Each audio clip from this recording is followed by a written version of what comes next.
Tuhan sertaku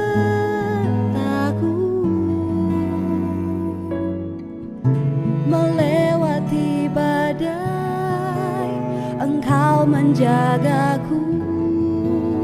Ku tahu Kau selalu setia. Haleluya, puji Tuhan. Kembali lagi di Saat Teduh GPD Mahanaim Tegal edisi hari ini. Sebelum kita akan merenungkan kebenaran firman Tuhan, mari kita satu di dalam doa.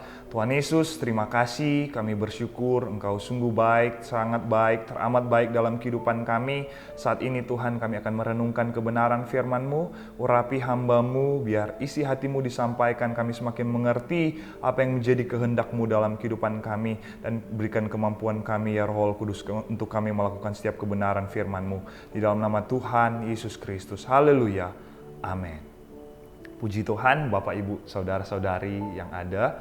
Saat ini kita akan belajar bersama-sama kebenaran firman Tuhan di dalam Mazmur pasal 51. Dan di sini judul perikop yaitu tentang pengakuan dosa Daud. Tetapi saya memberikan judul hari ini yaitu Jangan Ambil Roh Kudus-Mu dalam Hidupku. Kisah ini ditulis oleh Raja Daud ketika dia ditegur oleh Nabi Nathan.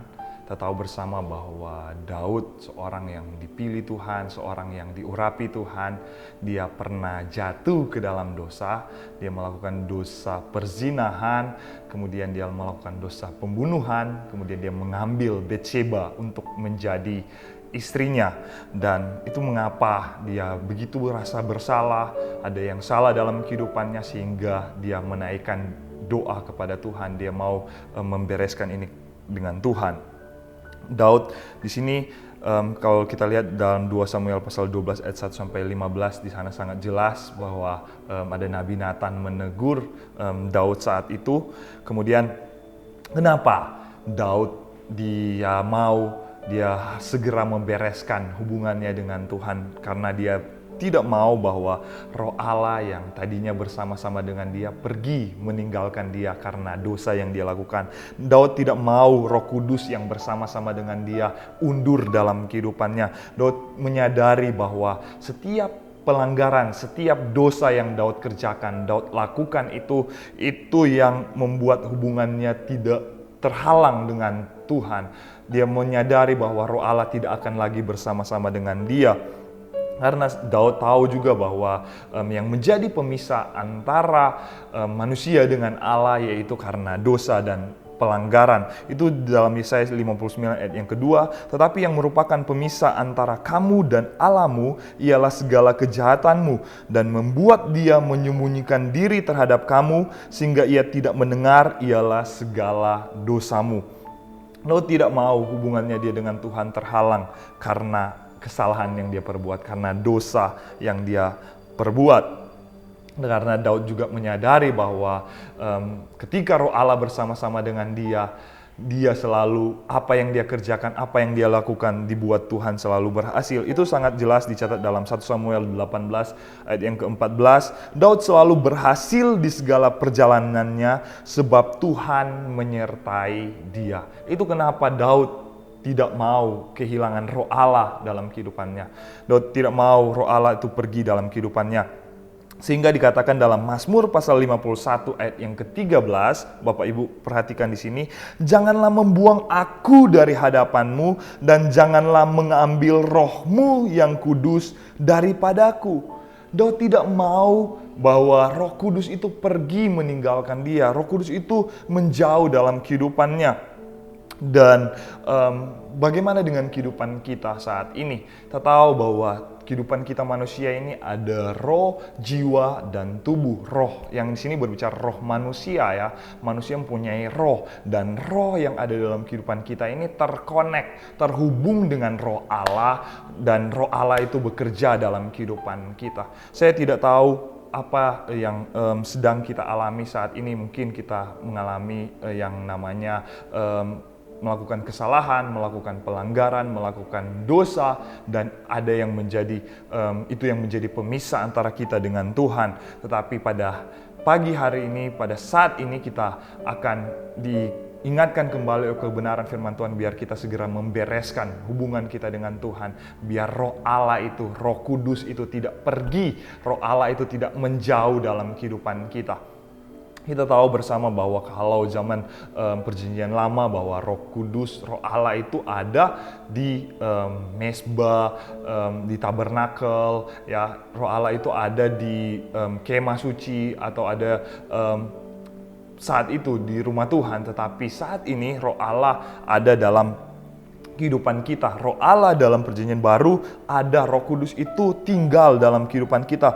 Itu terdapat dalam 1 Korintus pasal 6 ayat yang ke-19. Atau tidak tahukah kamu bahwa Roh Kudus yang diam di dalam kamu, Roh Kudus yang kamu peroleh dari Allah, dan bahwa kamu bukan milik kamu sendiri. Jadi Roh Kudus itu ada dalam kehidupan kita. Dia diam dalam kehidupan kita. Dia ada dalam tubuh kita. Roh Allah itu berhadirat dalam tubuh kita. Dan itu mengapa kita harus menjaga kehidupan kita. Kita harus menjaga tubuh kita agar Roh Kudus itu, Roh Allah itu tidak pergi menjauh dalam kehidupan kita. Kalau Roh Allah tidak pergi jauh meninggalkan kita, tentu saja kita tidak berhasil dengan apa yang kita lakukan. Ini sangat jelas juga dicatat dalam 1 Korintus 3 yang ke-17. Kenapa kita harus menjaga kehidupan kita agar Roh Allah tetap bersama-sama dengan kita? Karena Dia Allah adalah kudus. Roh Allah, Roh Kudus itu Dia Allah pribadi yang kudus. Dia tidak mau dalam kehidupan kita itu tercemar karena ada pelanggaran, ada salah dan dosa dalam kehidupan kita. Dan bagaimana agar kehidupan kita terus dipimpin oleh Roh Allah, yaitu apa yang akan terjadi ketika kehidupan kita dipimpin oleh Roh Allah. Dia akan menjadi penolong di dalam kehidupan kita. Dia akan menolong di area kehidupan kita. Ketika sebagai seorang suami, ketika dia dipimpin oleh Roh Kudus, dia akan mengasihi istri. Begitu juga dengan seorang istri, ketika dia dipenuhkan oleh Roh Kudus, dia akan tunduk kepada suami. Dan kemudian sebagai seorang anak, ketika dia dipenuhkan oleh Roh Kudus, dia akan menjadi anak-anak yang mengasihi akan orang tua. Dan Roh Kudus ini sangat penting di dalam kehidupan kita. Itu kenapa jangan Roh Kudus pergi meninggalkan kehidupan kita. Kita belajar dari Raja Daud bahwa dia sangat membutuhkan Roh Kudus itu. Begitu juga dengan kehidupan kita. Kita hari-hari ini sangat membutuhkan Roh Kudus itu. Jangan Roh Kudus itu pergi dan meninggalkan kehidupan kita. Karena Roh Kudus diberikan bagi kita sebagai Tuhan bagi kita itu untuk menolong kita. Untuk menolong kita sebagai orang-orang yang percaya kepada Tuhan.